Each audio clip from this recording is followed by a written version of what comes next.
Subscribe कीजिए study physics 2020 और free PDF पाने के लिए ज्वाइन कीजिए हमारा Telegram group polytechnic applied physics second. आज हमें पढ़ना है चुंबकीय क्षेत्र के कारण गतिमान आवेश पर बल यानी लॉरेंज बल के बारे में पढ़ना है। लॉरेंज बल, लॉरेंज फोर्स, ये है लॉरेंज फोर्स। इसी को लॉरेंज फोर्स कहते हैं। यानी चुंबकीय क्षेत्र, कोई चुंबकीय क्षेत्र में जब कोई आवेशित कण घूमता है, गति करता है, तो उस पर एक बल कार्य करता है। उसी बल को हम लोग लॉरेंज बल कहते हैं। तो इस तरह से ऐसे भी पूछा जा सकता है कि चुंबकीय क्षेत्र के कारण गतिमान आवेश पर कौन बल लगता है, ठीक है, या ऐसे सीधे लॉरेंज बल नाम से भी पूछा जा सकता है। लॉरेंज फोर्स, यहाँ देखिए लॉरेंज फोर्स लिखा गया है यहाँ, लॉरेंज फोर्स यानी force on a moving charge due to a magnetic field.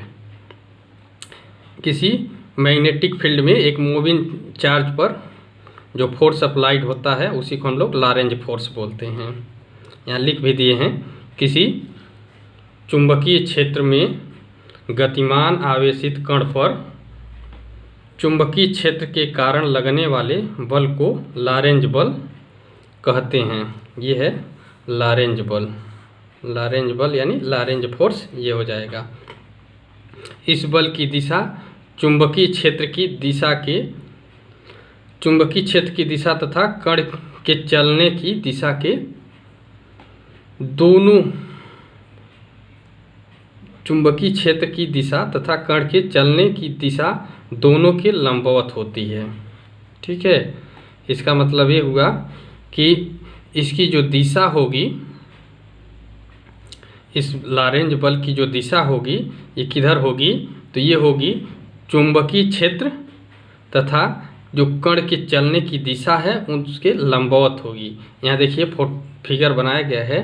देखिए, अगर चुंबकीय क्षेत्र की दिशा इधर एक्स में दिखाया गया है, एक्स डायरेक्शन में, ये चुंबकीय क्षेत्र की दिशा हो गई, ठीक है। तो यहाँ देखिए ये इसके परपेंडिकुलर वाई डायरेक्शन में ये चार्ज क्यू मान लेते हैं, एक आवेशित चार्ज क्यू है, तो इसकी दिशा इस दिशा में दिखा दी गई है। तो बल जो इन दोनों के लंबवत, ये बल की दिशा है, ठीक है। ये वेक्टर क्वांटिटी होता है, magnetic field vector quantity, velocity vector quantity, तो फोर्स भी वेक्टर क्वांटिटी होगा। आप याद कीजिए जब हम पढ़ा रहे थे वेक्टर प्रोडक्ट, तो दो वेक्टर का क्रॉस प्रोडक्ट बताए थे, तो क्या होता है, उनका जो क्रॉस प्रोडक्ट होगा इन दोनों के लंबवत होता है, परपेंडिकुलर होता है। यानी कि कुछ इस तरह से, यहाँ देखिए हम यहाँ 2-3 कलर की पेन ले लेते हैं। यहाँ देखिए, यहाँ पर देखिए, यदि हम कहेंगे कि ये एक ऐसे है, देखिए ये 3 पेन ऐसे दिखा दिए हैं। यहाँ पर देखिए ध्यान से, ये ऐसे ये फिगर है। देखिए ये और ये जो इस तरह से बन गया। देखिए जो ग्रीन है और रेड है, यानी जो हरा है और लाल है, ये दोनों एक दूसरे के परपेंडिकुलर हैं। और यह देखिए इसके सीधे परपेंडिकुलर ये नीला वाला भी है, ठीक है। तो हम कहेंगे कि यदि ये रेड वाली पेन जो है, ये अगर मैग्नेटिक फील्ड की दिशा है और ये ग्रीन वाले दिशा में वो जो चार्ज पार्टिकल है वो इस दिशा में मूव कर रहा है, तो उस पर जो लगने वाले बल की दिशा होगी ये इसके परपेंडिकुलर, ये ऊपर की ओर होगी, ठीक है। आगे हम लोग पढ़ेंगे, इसको निकालने का नियम भी आता है, तो वो आगे पढ़ेंगे। लेकिन यहाँ पर ये इसकी परिभाषा जो बता रही है वो यही है कि यदि हम कहेंगे कि क्यू आवेश है, ठीक है, जैसा कि यहाँ लिख दिए हैं प्लस क्यू आवेश है, ठीक है, और मैग्नेटिक फील्ड भी, ये मैग्नेटिक फील्ड की दिशा यहाँ दिखा दी है। मान लीजिए कि मैग्नेटिक फील्ड की दिशा ये रेड वाली कलम दिखा रही है और उसका जो चार्ज पार्टिकल है उसका वेग इस येलो वाले पेन से दिखा दिया गया है। तो इस पर जो लगने वाले बल की दिशा होगी ये इस तरह से होगी। और यही चीज़ हम जब दो वेक्टर का क्रॉस प्रोडक्ट पढ़ा रहे थे तो यही चीज़ वहाँ पर हम बताए थे। तो देखिए इस हिसाब से हम कहेंगे कि इन्हीं का जो क्रॉस प्रोडक्ट होगा तो देखिए इसका और इसका यानी कि मैग्नेटिक फील्ड B और वेलोसिटी V, इन दोनों का क्रॉस प्रोडक्ट होगा। और ये तो एक स्केलर क्वांटिटी है Q। तो इस तरह से वेक्टर F इक्वल टू ये जो लॉरेंज फोर्स है, लॉरेंज फोर्स को F से प्रदर्शित कर रहे हैं, तो Lorentz force vector F equal to क्या हो जाएगा, Q time V cross B। ठीक है, या जब हम इसको सॉल्व करेंगे तो हम लोग जानते हैं कि जो क्रॉस प्रोडक्ट होता है क्या होता है, A cross B equal to, तो हम लोग जानते हैं AB साइन थीटा होता है। यानी A और B क्या रहता है, A और B उस वेक्टर A और वेक्टर B का मैग्नीट्यूड रहता है। तो इस तरह से अगर इनका मैग्नीट्यूड V और B है तो ये इस तरह से क्या हो जाएगा, Q V B sine theta. Theta क्या है, तो थीटा हम कहेंगे कि यही जो वेक्टर B और वेक्टर V, इन दोनों के बीच का ये जो एंगल आएगा वो थीटा होता है। ठीक है, ये थीटा होगा। तो यही थीटा है, इनके दोनों के बीच का कोण V और V के बीच का कोण जो होगा, एंगल जो होगा, वही थीटा होता है। ठीक है, अब यहाँ से देखिए, अब यदि हम कहें कि थीटा की वैल्यू 0 हो, थीटा की वैल्यू 0 का अर्थ क्या हुआ कि थीटा की वैल्यू 0 का अर्थ ये हो गया कि ये जो चार्ज पार्टिकल है, ये चार्ज पार्टिकल मैग्नेटिक फील्ड की दिशा में ही मूव कर रहा हो। जब ये चार्ज पार्टिकल मैग्नेटिक फील्ड की दिशा में ही मूव कर रहा होगा तभी तो ये थीटा 0 होगा, ये घटते घटते 0 हो जाएगा।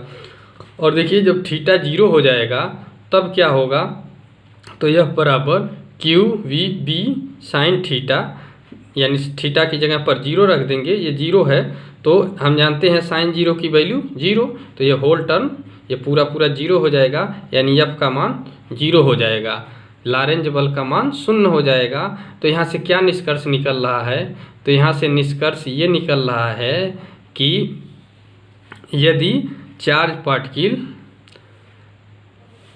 मैग्नेटिक फील्ड की दिशा में ही मूव करे तो उस पर लॉरेंज बल 0 होगा। और लॉरेंज बल 0 होने का अर्थ ये हो गया कि उस पर मैग्नेटिक फील्ड का कोई असर नहीं होगा। तो ऐसे भी कह सकते हैं कि जब आवेशित कण की गति चुंबकीय क्षेत्र के समांतर दिशा में होगी तो कण पर चुंबकीय क्षेत्र का कोई प्रभाव नहीं पड़ेगा। तो यहाँ से एक निष्कर्ष तो ये निकल गया। और यहाँ से देखिए, यदि थीटा 90 डिग्री हो तो थीटा 90 डिग्री होगा तब क्या होगा, तो हम कहेंगे कि ये जो कण की दिशा होगी वो किस दिशा में मूव कर रहा होगा, तो हम कहेंगे वेक्टर B, यानी मैग्नेटिक फील्ड की दिशा से लंबवत मूव कर रहा होगा पार्टिकल। और जब ये लंबवत चल रहा है इसका अर्थ ये हो गया कि इनके बीच में 90 का कोण है, तो यहाँ पर वैल्यू रखिए। तो देखिए Q V B साइन 90 और साइन 90 का वैल्यू 1 होता है, तो इस तरह से ये आ जाएगा Q V B। और हम जानते हैं कि साइन 90 ही साइन का मैक्सिमम वैल्यू है और साइन 90 इसका मैक्सिमम वैल्यू 1 होता है। तो इस तरह से साइन का जो मैक्सिमम वैल्यू होता है 90 पर 1 होता है, तो इससे ज़्यादा हो नहीं सकता। तो हम कहेंगे कि जो लॉरेंज बल है इसका अधिकतम मान यहीं पर प्राप्त होगा, मैक्सिमम लॉरेंज फोर्स की वैल्यू यहीं पर मिलेगी। ठीक है, और एक बात और है कि जब हम कहेंगे कि आवेशित कण क्षेत्र के लंबवत दिशा में, जब आवेशित कण क्षेत्र की लंबवत दिशा में है तब चुंबकीय बल सदैव कण की वेग की दिशा के लंबवत होता है। ठीक है, तो ये देखिए जब हम कहेंगे कि ये दोनों परपेंडिकुलर हैं, यहाँ से देखिए ये हम कहेंगे कि जब V और V ये दोनों परपेंडिकुलर हैं, 90 डिग्री पर हैं, तो क्या होगा, तो चुंबकीय बल की दिशा जो होगी सदैव कण के लंबवत होगी। ठीक है, तो इस तरह से हम कह सकते हैं कि कण जो है गतिज ऊर्जा इसकी संरक्षित रहेगी।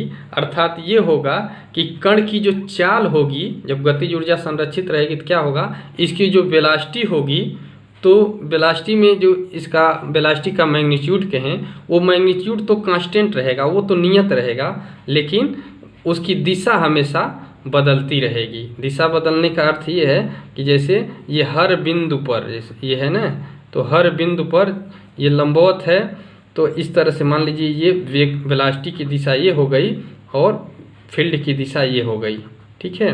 तो हर बिंदु पर जब ये लंबवत होगा तो यहाँ से एक बात ये होगी कि ये जो कण होगा ये मैग्नेटिक फील्ड में एक सर्कुलर पाथ पर, ठीक है, एक वृत्तीय पथ पर घूमेगा। तो इस तरह से यहाँ एक रिजल्ट ये भी बनता है कि जब किसी चुंबकीय क्षेत्र में कोई चार्ज पार्टिकल प्रवेश करेगा तो उसकी जो पाथ होगा, उसका जो पथ होगा वो सर्कुलर होगा, वृत्तीय पथ होगा। तो ये भी ध्यान रहे, यहाँ से ये भी निष्कर्ष निकाला जा सकता है, ठीक है। या यूँ कहें कि चूँकि ये मैग्नेटिक फील्ड B का डायरेक्शन है और ये उसकी वेलोसिटी, चार्ज पार्टिकल के वेलोसिटी का डायरेक्शन है, तो हम कहेंगे कि इस हर बिंदु पर इसकी जो काइनेटिक एनर्जी अगर नियत रह रहा है तो हम कहेंगे कि इसकी केवल दिशा बदलेगा, ठीक है, मैग्नीट्यूड नहीं बदलेगा। ये वेलोसिटी का मैग्नीट्यूड नहीं बदलेगा बल्कि हर बिंदु पर दिशा बदलेगा। तो जाहिर सी बात है कि ये एक सर्कुलर पाथ होगा, ठीक। तो ये हो गया लॉरेंज बल के बारे में, लॉरेंज फोर्स के बारे में। कोई प्रॉब्लम हो, कुछ न समझ में आए तो कमेंट करिए और वीडियो को ज़्यादा से ज़्यादा अपने दोस्तों तक पहुंचाइए। धन्यवाद।